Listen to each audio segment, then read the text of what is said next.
Tunku Syekh Pantai Gelima adalah seorang ulama besar, panglima perang dan sastrawan. Nama aslinya adalah Tunku Syekh Haji Ismail dengan lakap Tunku Syekh Pantai Gelima. Lahir di Kampung Blang Meredu pada tahun 1839 Masehi. Beliau merupakan anak dari Tunku Syekh Pantai Yaakob, pendiri Pusat Pendidikan Islam Dayah Tinggi Pantai Gelima Meredu, bersama Tunku Syekh Haji Ngat pada tahun 1801 Masehi. Menurut Profesor Ali Hashimi, jika ditelusuri garis keturunannya, ternyata bermuara kepada Sultan Kerajaan Aceh Darussalam yang ke-10, yaitu Sultan Sayyidil Mukamil. Silsilah beliau, Tunku Haji Syekh Ismail bin Tunku Syekh Pantai Yaakob bin Tunku Dibale Abdurrahman bin Tunku Muhammad Said bin Tunku Darah Putih bin Tunku Tok Setia bin Tunku Yaakob bin Merah Putih bin Murah Abdul bin Sayyidil Mukamil. Tunku Syekh Pantai Gelima seperti biasanya anak-anak di Aceh, belajar masalah-masalah agama. Walaupun ia putra kandung dari Tunku Syekh Pantai Yaakob, namun Tunku Syekh Pantai Gelima harus belajar terlebih dahulu pada Tunku di Rangkang, yang merupakan asisten ayahnya. Setelah mendapat pengetahuan dasar tentang Islam dan bahasa Arab, barulah dia belajar pada ayahnya. Dari ayahnya, ia belajar banyak dan mendalam, sehingga amat menguasai bahasa Arab dan pengetahuan Islam lainnya, seperti ilmu fikih, tasawuf, tauhid, ilmu kalam, tafsir, hadis, filsafah, dan tarikh.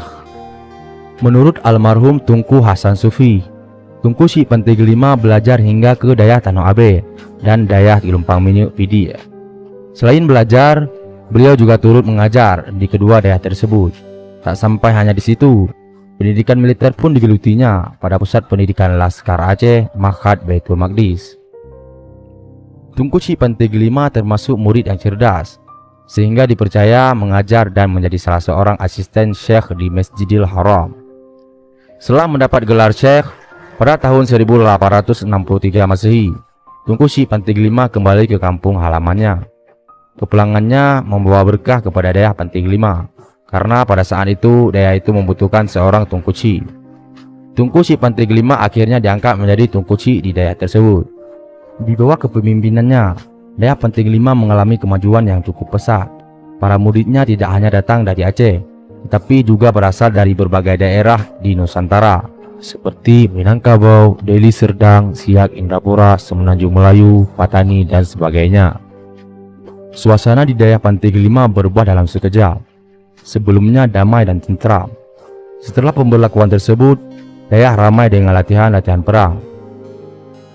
Pada 26 Maret tahun 1873 Masehi, Belanda mengumumkan perang terhadap Kerajaan Aceh jika Sultan Alauddin Mahmud Shah tidak mengakui kedaulatan Belanda atas Kerajaan Aceh. Ultimatum itu ditolak Sultan dengan tekad mempertahankan kedaulatan Aceh sampai akhir hayatnya. Tekad dari Sultan tersebut disambut seluruh lapisan masyarakat, termasuk Tunku Syekh Pantai Gelima. Ancaman penyerangan terhadap Kerajaan Aceh dibuktikan dengan mendaratnya pasukan Belanda di Pantai Cermen, Banda Aceh. Pertempuran dahsyat ini tidak bisa dihindari lagi pada agresi pertama. Pasukan Belanda dipimpin oleh Jenderal Johan Harmen Rudolf Kohler. Agresi pertama Belanda terhadap Kerajaan Aceh harus dibayar mahal oleh Belanda. Pimpinan perang Belanda, Kohler, tewas tertembak di depan Masjid Raya Baitur Rahman. Tunku Syekh Pantai Gelima memperkirakan Belanda akan menyerang lagi pada agresi militer Belanda kedua. Beliau beserta pasukannya membangun sebuah kota retang dengan 7 kubu yang saling menyambung di daerah Kolong Darul. Tunku Syekh Pantai Gelima bermarkas di Kutabu dengan korban yang cukup besar. Belanda memasuki dan merebut dalam istana. Pasukan Aceh akhirnya menyingkir dari dalam dan meninggalkan Banda Aceh pada tahun 1876 Masehi. Tunku Syekh Pantai Gelima kembali ke Meredu. Pada tahun 1877 Masehi, ia mendapatkan mandat dari Sultan ke Tanah Batak dan Karo untuk membantu Sisingamaraja. Pasukan yang berjumlah 400 laskar Aceh itu terdapat ulama, juru dakwah, dan ahli peperangan.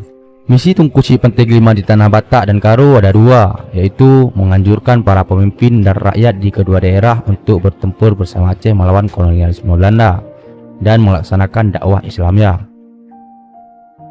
Balik ke Dayah Pantai Gelima, beliau ingin mengobarkan semangat juang rakyat Aceh yang mulai kendur dalam peperangan. Maka Tunku Syekh Pantai Gelima mengarang sebuah hikayat yang diberi nama Hikayat Malim Dagang. Hikayat ini selesai dikarang pada tahun 1889 Masehi.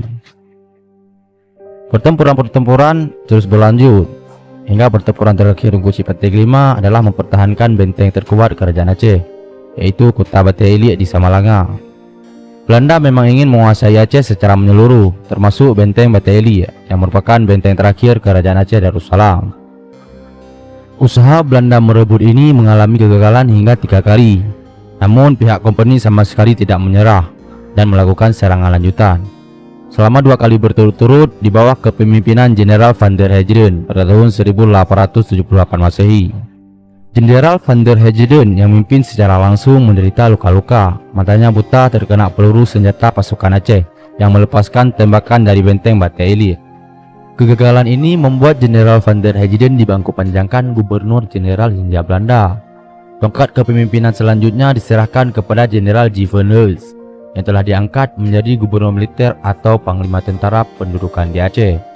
Pada penyerbuan yang ketiga, Jenderal Givenhuis gagal di tahun 1901 Masehi. Pada 3 Februari tahun 1904 Masehi, Jumat sore, benteng terkuat di Aceh tersebut berhasil direbut Belanda. Tengku Cipta Kelima sebagai panglima perang syahid. Beliau dimakamkan di Kampung Merandai Alu, Bandar 2, Kabupaten Pidi Jaya.